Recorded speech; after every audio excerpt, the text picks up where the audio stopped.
Diffamation met en lumière la présence de contenus antisémites dans les manuels scolaires en Arabie Saoudite, alors que l'on parlait pourtant en coulisses d'un rapprochement entre Jérusalem et Riyad. On en parlera avec notre invité. Il ne reste plus que quelques heures avant le jour J. Le Black Friday, c'est demain. Des promotions alléchantes dans les grands magasins, mais alors est-ce que ça vaut vraiment le coup? On verra ça en fin de journal.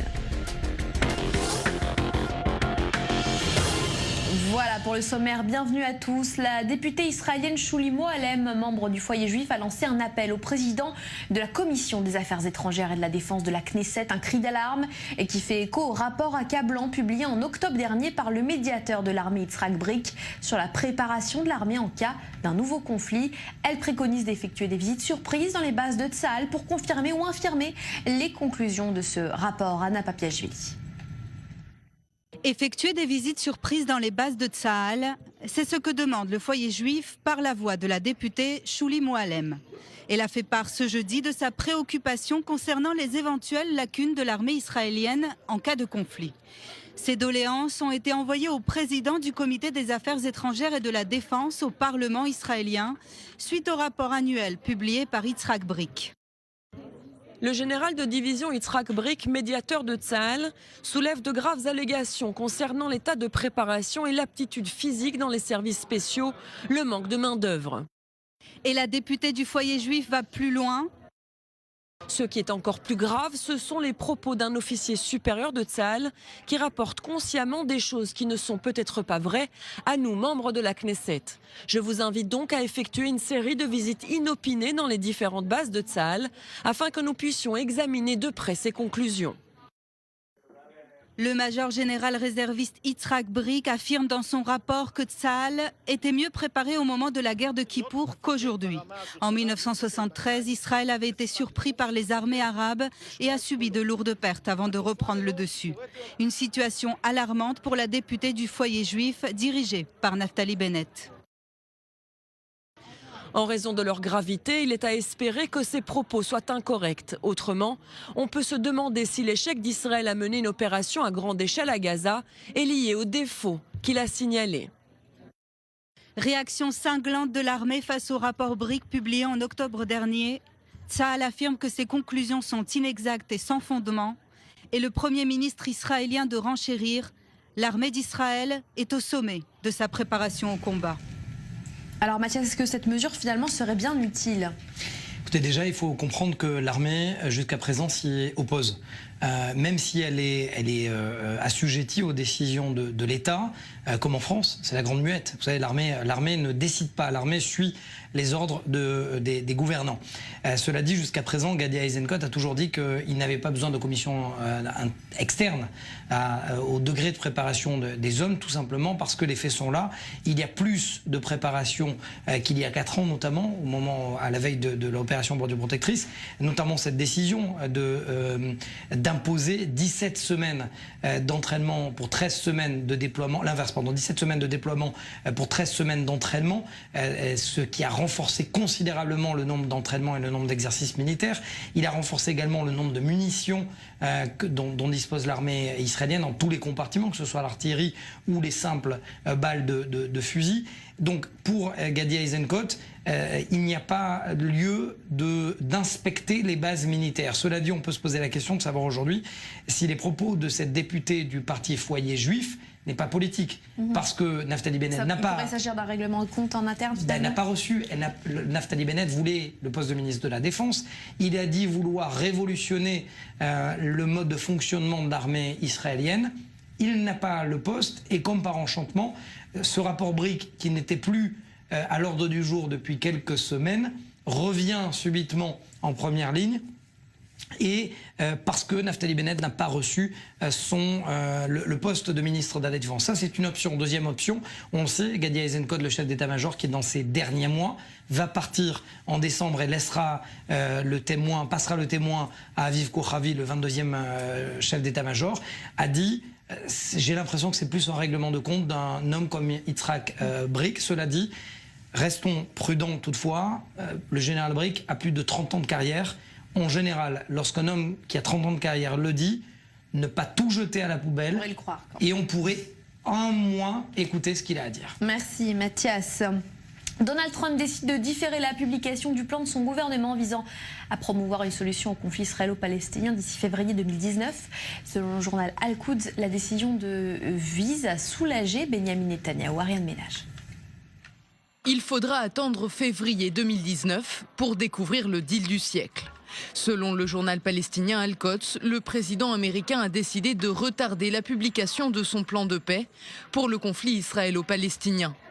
Un délai justifié par l'incertitude concernant le paysage politique israélien dans les mois à venir.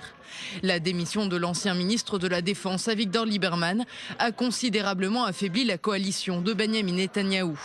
La publication du plan de paix pourrait diviser un peu plus la majorité parlementaire, alors qu'elle fait face au risque d'une motion de censure. Le plan de paix américain a été en partie élaboré par l'envoyé spécial de Donald Trump dans la région, Jason Greenblatt, et le gendre du président, Jared Kushner. Si les contours du texte restent encore flous, les États-Unis devraient proposer un plan pour une solution à 2 États. En septembre dernier, lors d'une rencontre avec Benyamin Netanyahou à New York, Donald Trump s'était dit favorable à la création d'un État palestinien. J'aime la solution des 2 États, c'est ce qui fonctionne le mieux. Je n'ai même pas besoin de discuter avec qui que ce soit, mais c'est mon sentiment. Maintenant, vous avez peut-être un sentiment différent. Je ne pense pas, mais je pense que la solution à 2 États fonctionne le mieux. Les efforts américains ont pourtant été critiqués du côté israélien comme du côté palestinien. Ramallah a coupé ses relations diplomatiques avec Washington depuis le déplacement de l'ambassade américaine de Tel Aviv à Jérusalem. Si des sources palestiniennes affirment que Mahmoud Abbas est à nouveau disposé à discuter avec l'administration Trump, aucun contact officiel n'a encore été établi. Côté israélien, certaines personnalités politiques affichent leur scepticisme. Mercredi, la ministre de la Justice, Ayelet Shaked, a qualifié le plan américain de perte de temps. La suite à présent de l'affaire Airbnb en Israël avec une contre-attaque contre le groupe américain qui vient de décider de boycotter les locations d'appartements situés en Cisjordanie, David Eman. Oui, Elsa, tout à fait. Bonjour, on se souvient de cette décision qui a provoqué l'émoi en Israël il y a 3 jours, la suppression donc du catalogue Airbnb de l'ensemble des appartements des localités israéliennes qui sont situées au-delà de la ligne verte, environ 200 logements au total. On sait que Yariv Levin, le ministre israélien du tourisme, a promis de tout faire pour engager des poursuites à l'encontre du groupe américain et pour limiter les activités de ce groupe en Israël. Alors il y a aussi d'autres initiatives qui sont moins officielles, qui ont été lancées, comme celle de Guy Ophir, c'est un avocat israélien. Ça fait beaucoup de bruit en ce moment en Israël et qui aussitôt, après que l'affaire a éclaté, eh bien, il a acheté le nom de domaine sur Internet Airbnb West Bank. West Bank, c'est la terminologie évidemment en anglais de cette région, Judée-Samarie, Cisjordanie. Et sur ce site, eh bien, il entend replacer ces fameux 200 logements exclus donc du site officiel d'Airbnb. Et il s'attend du coup à une action en justice à son encontre de la part d'Airbnb. Mais là, il a déjà préparé ses arguments de défense, à savoir qu'un groupe qui boycotte une zone géographique, eh bien, ce groupe il y perd son droit à la protection de sa marque. Et cet avocat, Guy Ophir, attend aussi de voir si Airbnb boycotte l'ensemble de cette région West Bank. Ça veut dire un boycott également des logements palestiniens qui s'y trouvent, puisque l'argument d'Airbnb, eh bien, c'est que ce groupe ne souhaite pas être présent dans une région contestée. Or, si les propriétaires palestiniens de cette région ont accès à la vitrine Airbnb et pas les Israéliens, eh bien, cela constituerait, d'après Ophir, une discrimination. On rappelle que le groupe Airbnb est bien présent dans de nombreuses régions contestées, comme la Crimée, le Tibet, Chypre du Nord qui est occupé par la Turquie, le Sahara occidental occupé par le Maroc, même si on parle justement d'un possible boycott de cette région du Sahara occidental par Airbnb, et cela pour contrebalancer justement l'idée d'un boycott spécifique contre Israël. Merci David. On part à présent pour Jérusalem. On retrouve Daniel Haïk. Daniel, fin d'une bataille juridique qui aura duré plus de 16 ans puisque la Cour suprême a décidé de valider l'évacuation d'une centaine d'habitants palestiniens du village de Silwan dans l'est de Jérusalem. Oui, effectivement, pour mieux comprendre cette décision, il faut revenir sur un aspect historique. Il y a une partie de la communauté des originaires du Yémen qui s'est installée dans la région de ce que l'on appelle la cité de David, qui est également le village palestinien de Silwan. Au début du XXe siècle, cette communauté totalement démunie a réussi à acquérir, grâce au soutien de philanthropes juifs, des terrains dans cette région. Mais vers les années 30 et 40, eh bien, cette communauté a dû quitter cette région parce qu'elle était victime, on va dire, de problèmes de relations avec la population arabe palestinienne de l'époque. Et donc, elle a dû quitter, mais les terrains étaient sous sa propriété. Ils ont été confiés à l'État. Et l'État d'Israël, lorsqu'il a été créé, les a conservés. Jusqu'à il y a 16 ans, lorsque on va dire l'administrateur du ministère de la Justice a décidé de céder ces terrains à une organisation israélienne qui veut restaurer une présence juive dans cette zone de Ir David et de quartier de Silouane. Et donc le problème, c'est que le ministère de la Justice n'a pas prévenu les habitants palestiniens qui s'étaient installés entre-temps sur ces terres et qui avaient construit leur maison.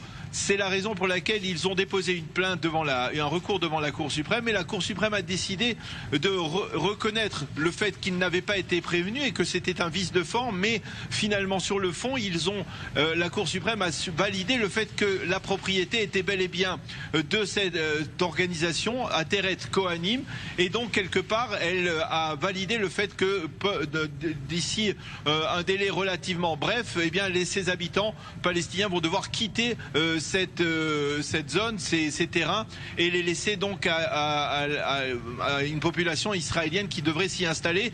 Il faut dire que c'est une décision qui intervient après une bataille judiciaire, une bataille juridique extrêmement longue. Et cette décision est donc révélatrice finalement d'un changement de ton au sein de la Cour suprême. Bien, c'est ce que affirme ce matin dans un éditorial le Haaretz, qui constate qu'au cours des dernières semaines, eh bien, la Cour suprême a publié plusieurs verdicts qui vont contre les recours déposés par la population palestinienne, alors qu'il faut bien avouer, la Cour suprême était devenue, on va dire, une sorte de signature presque automatique pour les revendications des Palestiniens, et cela, le Haaretz le met au crédit de Ayelet Shaked, la ministre de la Justice, qui, selon le Haaretz, a installé au cours des dernières années des juges plus conservateurs, moins libéraux, et c'est peut-être le début d'un changement de tendance au sein de la Cour suprême qui se reflète à travers ces dernières décisions. Merci Daniel Haïk pour ces précisions. Plusieurs bases américaines situées en Afghanistan, aux Émirats Arabes Unis ou encore au Qatar sont à portée de tir des missiles iraniens. C'est ce qu'a affirmé un commandant du corps des gardiens de la Révolution. Les gardiens ont selon lui amélioré la précision de leurs missiles. Les missiles iraniens tournés vers le Qatar, les Émirats Arabes Unis ou encore le Golfe Persique, leur cible, les bases militaires américaines. C'est dans un communiqué de l'agence iranienne Tasnim que l'un des commandants des gardiens de la Révolution islamique menace. Ils sont à notre portée, nous pouvons les toucher s'ils bougent. Dans ce communiqué, le chef des forces aériennes des gardiens de la Révolution l'assure, les missiles iraniens peuvent désormais atteindre plusieurs bases américaines situées au Moyen-Orient. La base aérienne d'Al Udeid au Qatar, le site d'Al Dafra aux Émirats Arabes Unis, la base de Kandahar en Afghanistan, mais aussi des porte-avions américains situés dans le Golfe Persique. L'Iran aurait amélioré la précision de ses missiles. Certains auraient une portée de 700 km et pourraient atteindre leur cible avec une précision de 30 mètres. Les menaces de Téhéran sont une réponse aux déclarations de Donald Trump. Pour justifier le maintien de son alliance inébranlable avec l'Arabie Saoudite, malgré le meurtre du journaliste Jamal Khashoggi, le président américain avait invoqué la lutte contre la menace iranienne mardi. Depuis début novembre, l'Iran est sous le coup de lourdes sanctions imposées par les États-Unis, une mesure de dissuasion. Cependant, Téhéran se dit prêt à résister. Le ministre des Affaires étrangères iranien le répétait mercredi. Ces sanctions sont vaines et inefficaces. Elles ne produiront jamais le résultat escompté.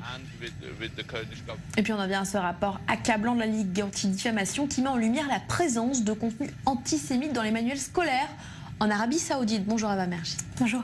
Oui, les auteurs de l'étude ont ouvert des manuels scolaires saoudiens de cette année, 2018-2019, et ils sont tombés sur des passages qui parlent des Juifs.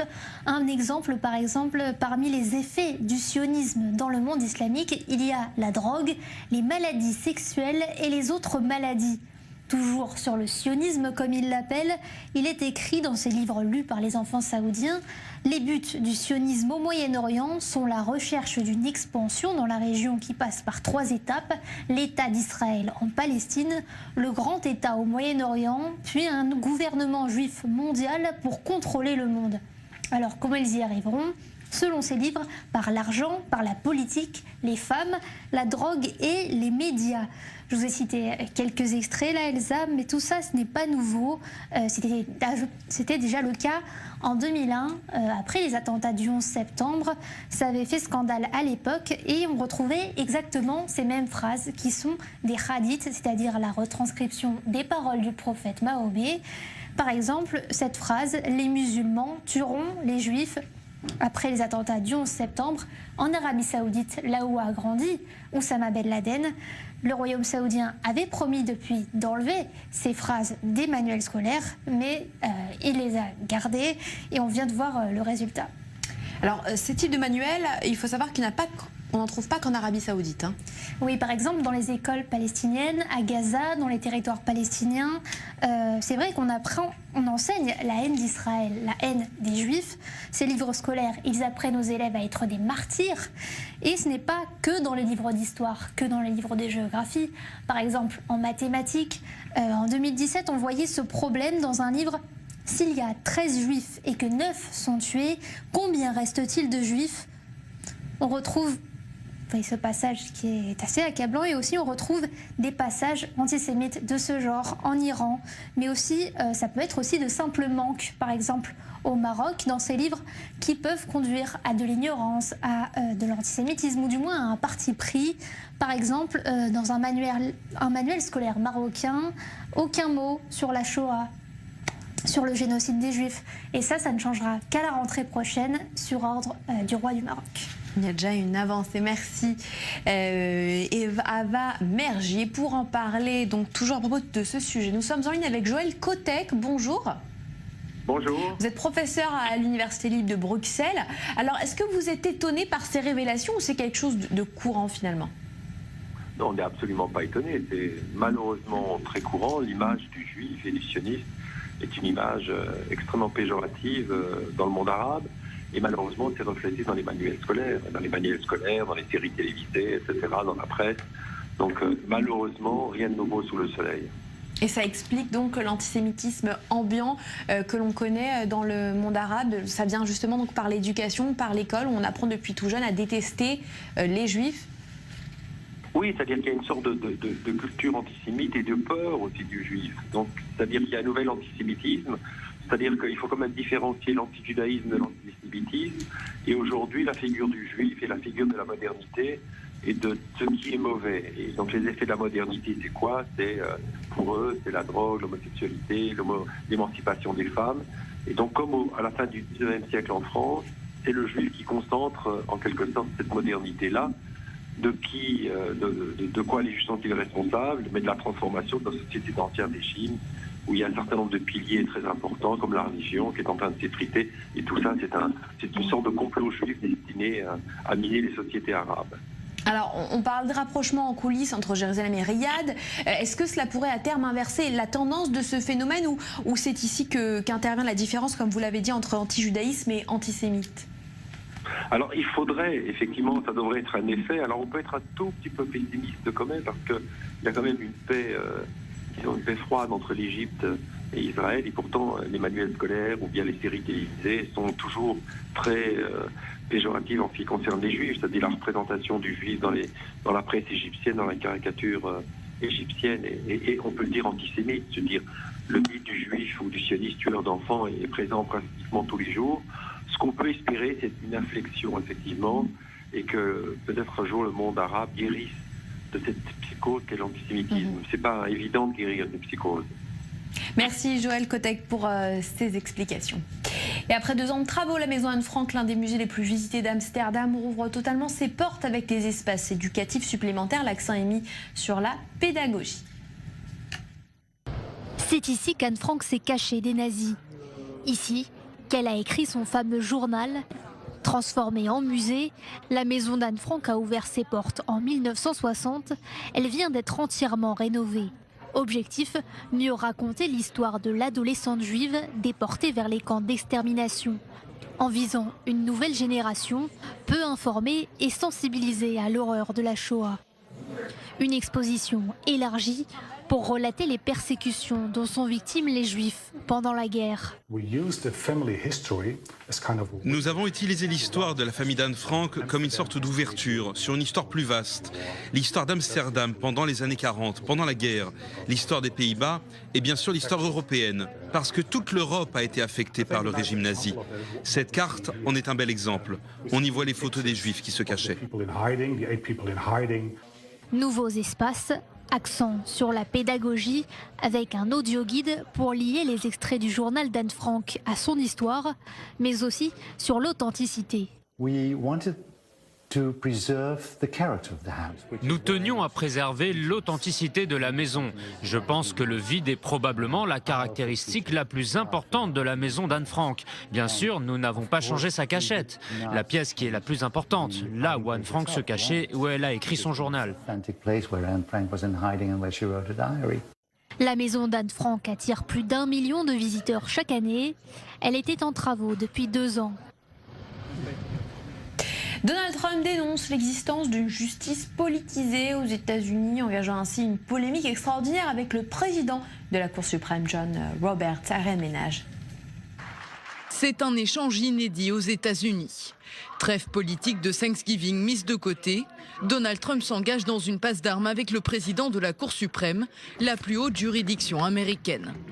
Le président américain lance une première injonction sur Twitter et dénonce l'existence de juges qu'il considère pro-Obama. Je suis désolé, monsieur le président John Roberts, mais il existe effectivement des juges pro-Obama et ils ont des positions très différentes de celles des gens chargés de la sécurité de notre pays. Ce serait fantastique si le 9e circuit, le tribunal de Californie, était effectivement une instance indépendante. Tout commence lundi dernier. Un juge californien suspend alors un décret présidentiel. Le texte interdisait aux migrants qui ont traversé illégalement la frontière américaine de déposer une demande d'asile. Un droit normalement garanti à toute personne arrivant aux États-Unis. Cette décision n'a pas manqué de provoquer la colère de Donald Trump. Sur Twitter, le président américain surenchérit. Il y a des criminels dans les caravanes. Nous allons les arrêter et les détenir. L'activisme judiciaire venant de gens qui ne connaissent rien à propos de la sécurité de nos citoyens met ce pays en grand danger. Pas bien. Face à la série de messages accusateurs du président américain, John Roberts, président de la Cour suprême, sort de sa réserve habituelle. Il répond à Donald Trump via un communiqué. Nous n'avons pas de juges pro-Obama ou Trump ou Bush ou Clinton. Nous avons un ensemble extraordinaire de juges dévoués qui font de leur mieux pour juger équitablement ceux qui comparaissent devant eux. Nous devrions tous être reconnaissants de pouvoir bénéficier d'une justice indépendante. Ces échanges sont d'autant plus surprenants que John Roberts avait été nommé par le républicain George W. Bush en 2005.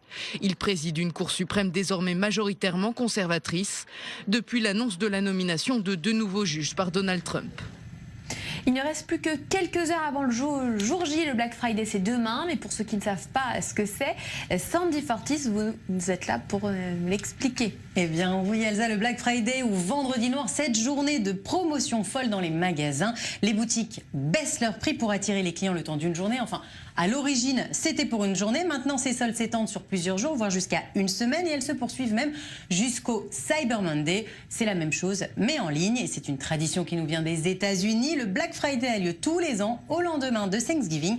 Et comme de nombreuses traditions américaines, eh bien, elle s'est propagée dans le reste du monde. Le Black Friday est notamment très populaire en France. Et en Israël, c'est devenu un événement. Alors, il remporte de plus en plus de succès depuis plusieurs années déjà. Eh bien oui, cette tradition américaine a fait un bon bout de chemin, dans l'Hexagone notamment. Selon un sondage YouGov, 91% des Français ont entendu parler du Black Friday cette année, contre seulement 58% il y a 2 ans. Ils sont 49% à en profiter dès demain. Il faut dire que les enseignes ne lésinent pas pour promouvoir cette journée de promotion extrême à coups de flyers, de mails et d'autres pubs sur les réseaux sociaux. En Israël, ça fait plus d'une semaine que les marques nous inondent de SMS. Pas étonnant que ça fonctionne, d'autant que ces soldes arrivent un mois tout juste avant les fêtes de Noël et à peine 2 semaines avant celle de Hanouka. L'occasion pour tous de faire leurs achats pour les fêtes de fin d'année au meilleur prix. Et c'est vraiment intéressant finalement ou pas ? Alors en général, oui, c'est d'ailleurs pour ça qu'aux États-Unis, on assiste chaque année à des scènes folles de clients qui se ruent et se battent dans les magasins pour pouvoir acheter les produits qu'ils veulent au prix les plus intéressants. Mais il y a forcément des dérives et certaines enseignes ou sites malhonnêtes se jouent des acheteurs en proposant de fausses promotions. L'Observatoire de la consommation UFC Que Choisir a épinglé plusieurs boutiques réelles ou en ligne qui gonflaient les prix de base pour afficher des promotions spectaculaires alors que le prix n'était finalement quasiment au même niveau que ceux affichés quelques semaines plus tôt. Alors pour vraiment profiter de cette journée sans y laisser des plumes, un petit conseil, préparez-la. Repérez les articles qui vous intéressent à l'avance, souscrivez aux cartes de fidélité, suivez les marques que vous aimez sur les réseaux sociaux. Plusieurs outils sont aussi à votre disposition pour optimiser vos courses. Des magazines spécialisés proposent des listes et des comparatifs assez complets avec toutes les informations nécessaires à tout serial shopper comme vous êtes Elsa. Et pour ne pas faire exploser votre porte-monnaie, eh bien des sites et autres applications vous proposent de fixer un prix plafond et ils vous alerteront quand ce prix sera atteint. Voilà, on est prêt pour demain. Merci Sandy Fortis. Et qui dit Black Friday, dit Thanksgiving, cette fête traditionnelle aux États-Unis. Le président américain a, comme à son habitude, gracié une dinde. Donald Trump a ensuite quitté la Maison-Blanche pour la Floride, où il va célébrer cette fête en famille. Eh bien oui, on peut dire que Petit Pois et Carotte, les deux dindes de la Maison-Blanche, ont eu chaud. Il s'agit des dindes blanches graciées par le président américain selon la tradition. Une grâce qui remonte à John Kennedy. Les noms des deux gallinacés ont été choisis comme chaque année par les enfants des écoles. Alors avant de bénéficier de la grâce présidentielle et d'aller terminer leur existence loin des assiettes de Thanksgiving en Virginie, les deux dindes épargnées auront passé une nuit dans un 5 étoiles de Washington aux frais du syndicat de qui? Des éleveurs de dindes. Petit Pois et Carotte auront dû, avant d'être libérés, goûter à l'humour présidentiel. Donald Trump a raconté qu'après un vote honnête, Petit Pois a été élu dinde nationale de Thanksgiving. Mais comme Carotte est mauvais joueur, il a refusé le verdict des urnes et a exigé un recomptage des bulletins. Le président faisait bien sûr allusion aux dernières élections mouvementées de Floride. Thanksgiving, c'est la fête d'action de grâce qui n'appartient à aucune religion, ce qui fait qu'elle est la fête de tous les Américains en même temps. C'est elle qui rassemble le plus de monde. Une fois l'an, les familles se réunissent. Noël et même la fête nationale américaine sont largement distancés. Près de 50 millions de dindes qui pèsent en moyenne 7 kilos seront dévorées. Presque autant d'Américains, 54 millions exactement, vont se déplacer et dîner de bonne heure pour ne pas manquer le foot. Ils vont aussi essayer d'oublier une situation politique un peu compliquée et devront affronter le Thanksgiving le plus froid qu'on ait connu depuis un siècle. Il va geler à Washington, mais demain les cartes bleues vont chauffer pour les soldes du Black Friday. Et c'est la fin de ce journal, l'info continue.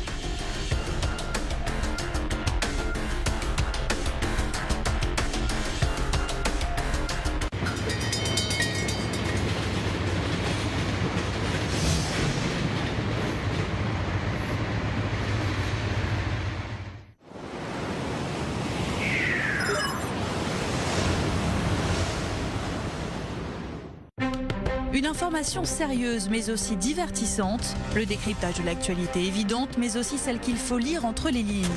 Israël, France, Proche et Moyen-Orient, tout l'ADN d'i24 News en 1 heure d'info. Le grand live édition du dimanche, c'est votre nouveau rendez-vous du dimanche soir avec Barbara Scherer sur i24 News.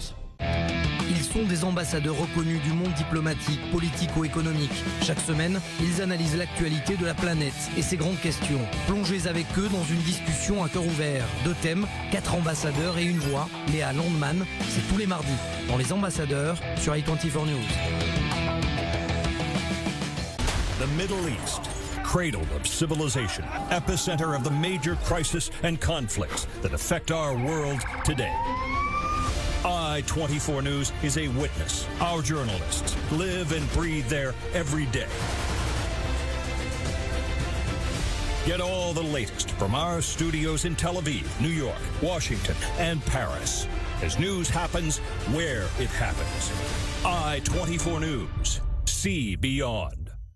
New York, Tel Aviv, Londres, Washington, i24 News, la chaîne internationale au cœur des grands événements. Retrouvez votre nouveau rendez-vous, les extraits d'interviews, de débats et d'analyses de la chaîne anglophone d'i24 News.